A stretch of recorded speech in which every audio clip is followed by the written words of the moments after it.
साउन्डसम्म घट्दा 2-2.5% हुन्छ। अब तपाईले के चाहिँ भन्नु भएन भने हिजोको जस्तो 8% को पैसा चाहियो चाहिँ भन्नु हुँदैन। अब बैंकहरुलाई तपाईहरुले बुझ्नु पर्यो, एउटा बैंकको मेकानिजम बुझ्नु पर्यो अनि उसको बचतको पर्सनहरुको फन्डामेन्टल बुझ्नु पर्यो।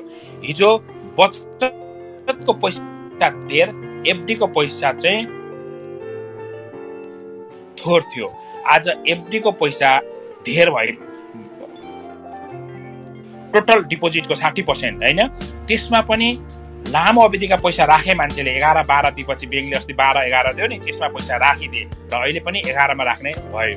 अनि त्यो पैसाले गर्दा उनीहरुको बेस रेट नै आउन गाह्रो छ, 7-8 मा आइहाल्नलाई गाह्रो छ। 1-2 वर्ष आउने चान्स देखेको छैन। त्यसैकारण बैंकको ब्याज दर चाहिँ शेयर ऋण सबैभन्दा माथि पर्ने ऋण हो। यो नियामक निकायले पनि हामीलाई सबैभन्दा पहिला किस्ने ऋण हो, शेयर ऋण मार्जिन लेन्डिङलाई माथि पर्ने ऋण हो। त्यसकारण यसको ब्याज सिंगल डिजिटमा आउने चान्स चाहिँ 1-2 वर्ष कमै देखेको छु।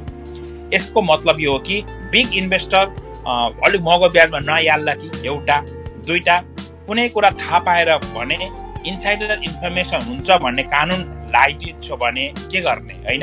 सपोज एउटै कुराले पनि त इनसाइडर हुन सक्छ नि। सपोज एउटा मान्छेसँग 1 लाख किता छ, त्यसै दिन उ 255 मा त्यो कम्पनी बेच्छ पनि वा 260 मा बेच्छ पनि अनि 240 मा फेरि किन्छ पनि, फेरि 258 पुग्छ फेरि बेच्छ पनि, फेरि 254 आउँछ फेरि किन्छ पनि।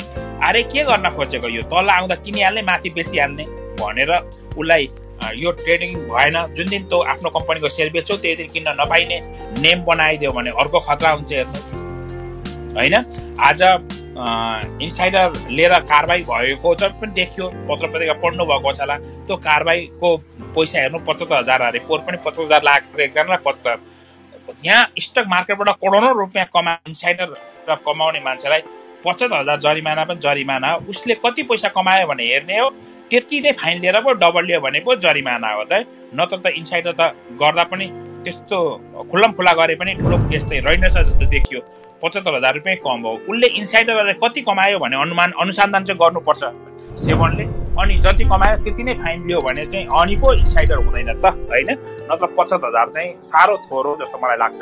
हाम्रो लागि धेर हो तर कमाउनेको लागि थोरै हो, किनभने उहाँहरू भनेको सायद एकजना बिग अपरेटरले यो वर्ष 4 अर्ब 62 करोड कमाउनु भएको थियो। अब उहाँलाई 1 लाख फाइन लागेर त उहाँको लागि केही न केही भयो नि हैन। यस्तो त हुन सक्छ। अब इनसाइडर इन्फर्मेसन पनि वित्तीय अपराध भित्र चाहिँ पर्छ। अब तर नेपालमा कस्तोलाई इनसाइडर भन्ने कुरा चाहिँ छैन। अब मैले एउटै कम्पनी सपोज 255 मा मैले आफै किन्ने र 253 मा म बेच्न सक्छु नि त। बजारलाई वा अलिकति मजबुत बनाउन र किनबेच राख्नलाई पनि एक। अब रह्यो चैतको एन्डमा जो बिग इन्भेस्टरहरू छ त्यो मानिसले यदि शेयर मार्जिन गरेको छ भने चैतको एन्डमा अवश्य पनि धेरैवटा कम्पनी जसले ऋण खाएको छ आफै पनि 2-4 हजार किता किनेर 10-15 रुपियाँ बढाउनेवाला छ नि त। किन बढाउँछन्? मार्जिन कल आउँछ कि भनेर चैत एन्डको हिसाब हुने हुनाले त्यो बिग इन्भेस्टरले आफै पनि बाध्यतावश किन्नुपर्ने हुन्छ। चैत एन्डको हिसाब हेरेर हेरौँ न त, चैत एन्डलाई हेरेर भन्ने हुन्छ। 3-3 महिनामा हुन त नि मार्जिन कल भनेको घट्दाखेरि बोलाउने हो, तर बिगसँग बेङ्कले पनि डिल गरेको हुन्छ। मलाई चाहिँ यो 2 बिचमा घट्यो हो भनेर नबोलाइहाल्नु, एकै दिनमा 5 दिनमा मलाई क्वार्टरमा घट्यो भने चाहिँ म तपाईँको पैसा तिर्दिन्छु भनेका हुन सक्छ बिग इन्भेस्टरहरूले। उनीहरूले त क्वार्टरमा टक्क राख्थे। पहिला चाहिँ क्वार्टर एन्डमा मिलाउँथे। अहिले चाहिँ कसो गर्छन् थाहा भएन। 65, 66, 67 मा क्वार्टरमा जहिले पनि शेयरको प्राइस क्वार्टरभन्दा 2 दिन बन्द हुनुभन्दा 2 दिन अगाडि चाहिँ माथि बनाउने र मार्जिन कल नआउने यस्तो रणनीतिहरू पनि अपनाउने हुन्छ। अब यस्तो बेला शेयर बेचेर घट्न सक्ला 2 दिन फेरि गाली गर्नु होला। यस्तो बेला शेयर बेचेर म छोड्छु भन्नेले कहिले किनेर कमाउँछ यो चाहिँ मलाई भनिदिनु। यस्तो बेला म शेयर बेचेर हिँडे भन्ने मान्छेले कहिले शेयर किनेर चाहिँ पैसा कमाउँछ त? कुन टाइममा किनेर कमाउँछ हैन? अब वर्स कन्डिसन आयो, देशमा गृहयुद्ध आयो, रुस युक्रेनको युद्ध अब अमेरिकनसम्म लाग्यो त्यस्तो भयो भने त बजार घट्न चाहिँ छ। किन त्यसले के गर्छ भने जुन हाम्रो रेमिटेन्स छ, रेमिटेन्स आउने देशहरूमा पनि वार भयो भने रेमिटेन्सहरू घट्न सक्ने सम्भावना, त्यसको नेगेटिभ प्रभाव हाम्रो बजारमा पनि पर्छ।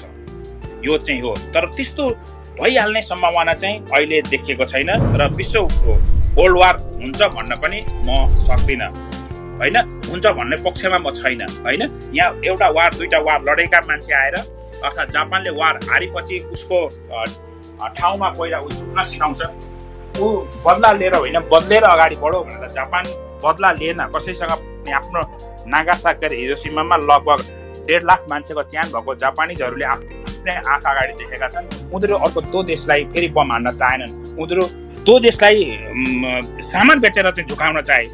उसको अमेरिकन राष्ट्रपतिको कक्षमा उसको सोनी टिभी राखेको छ, त्यो नै उसले झुकाएको भनेर बोलेको छ। अमेरिकनहरूलाई झुकाए मैले आफ्नो टिभी, अमेरिकन राष्ट्रपतिले आफ्नो शयन कक्षमा राखेको छ होइन। यो हिसाबले वार हुन्छ जस्तो मलाई चाहिँ लाग्दैन। अब विश्व वार एउटा हुँदैन। दोस्रो, पेट्रोलियम पदार्थको भाउ घटेको छ। तेस्रो, रिमिटेन्सहरू बढेको छ। चौथो, ब्याज दरहरू घट्ने सुरु भएको छ। अनुभव मात्रै गरेको छैनौँ, ट्याक्क हिडन अनसिन छ।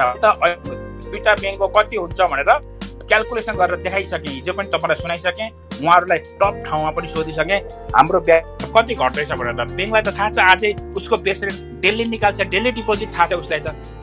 उसको बेस रेट मैले सोचेको त 2 को हाराहारी हुन्छ होला भनेको थियो, हुँदैन रहेछ। 1.25-1.75% यति बिचमा चाहिँ बेस रेटहरू घट्नेछ। त्यो बेस रेट घट्नु भनेको मतलब त्यति नै पर्सेन्टले ब्याजहरू हाम्रो घट्नेछ, ब्याज दर घट्नेछ। अर्थमन्त्री नयाँ आउने साथ भुर्र बढिराख्नु पर्ने त होइन। शून्य बोर्डिङ पढेर एसएलसी दिन त जाँदैन, उसलाई हुर्किन टाइम लाग्छ। उसका पनि त पोलिसी छन्। लगानीकर्ता गएर भेटेका होइन। लगानीकर्तालाई के छ तपाईँको समस्या, आउनु न भनेर उनले बोलाएका हुन्। यहाँ स्टक मार्केट आउन, स्टक मार्केटलाई राम्रो बनाएर आफ्नो श्रेय लिन अर्थमन्त्री पनि चाहन्छन्। सेभनलाई बोलाएका छन्, सायद बेङ्कर एसोसिएसनलाई पनि बोलाइसके, सायद भोलि पर्सि उहाँहरू 3टाको लिएर गभर्नरसँग नि केही गफ गर्छन् होला। यसमा केही राम्रो रिपोर्ट आउँछ होला। अब राम्रो न्युज आए पनि साथ हारालु हाम्रो मार्केट 10%ले बढेर तपाईँहरू किन्न तयार हुनुहुन्छ। तर यस्तो घटेको बेला पनि रहनुपर्छ। जतिखेर हामी हाम्रै संस्कार संस्कृतिमै छ, अबर परेको बेला धैर्य लिएर बस्ने होइन, सहनशील भएर बस्ने। यतिखेर विविध खर्चहरू नगर्ने। त्यो खर्चले मैले त गरिनँ भने त, मैले त लाजै लजाउँदिनँ भने त 3 वर्ष एउटै लुगामा ससुरालीमा टिको लगाएको रहेछु, दसैँको टिको 3 वर्ष, एउटै सर्ट एउटै पेन्ट। 3 वर्षको दसैँ मैले 3 वर्षको दसैँमा लुगा नयाँ लागिनँ नि त, तर सेयर किने, मोटरसाइकल थियो मसँग, सेकेन्ड ह्यान्ड स्कुटी किने, 1 लाख रुपियाँ उब्रियो, त्यसले सेयर किने। 1,40,000मा मैले बाइक बेचेँ अनि 1 लाख चाहिँ सेयर किने, 40,000को चाहिँ सेकेन्ड ह्यान्ड स्कुटी गरेँ। आखिरी मलाई स्कुटी चाहिँ प्याटेट पारेर कुद्न काम दिइहाल्यो। मैले 1 लाख रुपियाँ स्टक मार्केटमा हालेँ। सायद त्यो 2017मा हिसाब गर्नु चाहिँ त्यो पैसाले मलाई कार आउने पैसा भयो नि त। मैले यसरी हिसाब गरेर आफूलाई क्यालकुलेटिभ हिसाबले अगाडि बढेँ। मलाई लाग्छ तपाईँ पनि क्यालकुलेटिभ हिसाबले अगाडि बढ्नुहोस्। अहिले फजुल खर्च नगर्नुहोस्। आज फजुल खर्च गरेको 1,000 रुपियाँ 2 वर्षपछिको 3,000 हुन सक्छ। आज फजुल खर्च गरेको 10,000 रुपियाँ आज ब्रान्ड लुगाहरू नलाइदिउँ होला होइन, आज चाहिँ स्टकै किन्नु होला। म त्यो भन्छु। हस्, धन्यवाद।